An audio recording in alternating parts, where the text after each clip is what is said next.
read right now with the former Speaker of the House, Newt Gingrich. Speaker, always good to have you. Good to be here. So much to get into with. But first off, on this notion that after yesterday, and, you know, Annie McCabe now maybe get a criminal inquiry going on lying, not less than 4 times, but 3 times to federal officials, that he's in a heap of trouble, that he and Comey are giving different stories, that Comey is generating a great deal of controversy on his book tour. And the president, to hear some Republicans tell it, let them implode. What do you think? Well, I mean, I hope the president does let them implode.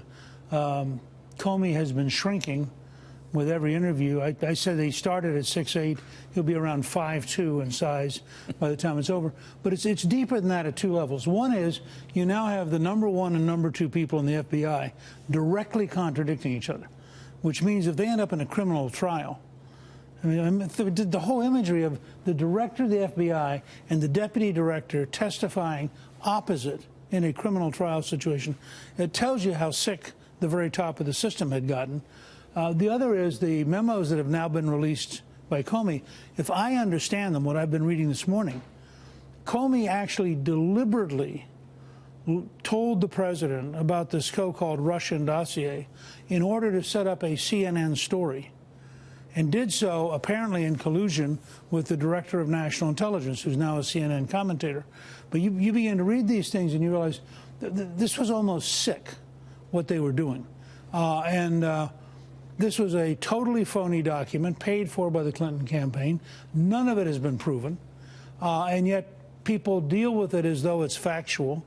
And Comey, I think, deliberately was manipulating the system in a way that you just can't have the director of the Federal Bureau of Investigation, our top law enforcement agency, engaging in this kind of, I think, profoundly subversive behavior. But did it get the heat off Mitch McConnell in the Senate, who was fighting back even some Republicans who wanted to sort of protect or etch into stone a way for the Congress to protect Mueller in case he were fired by Donald Trump?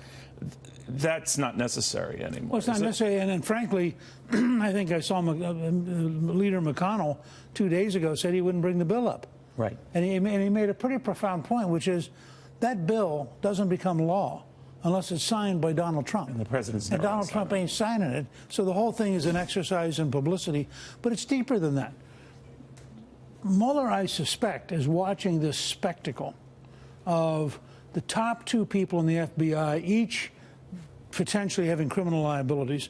He's watching the country begin to react.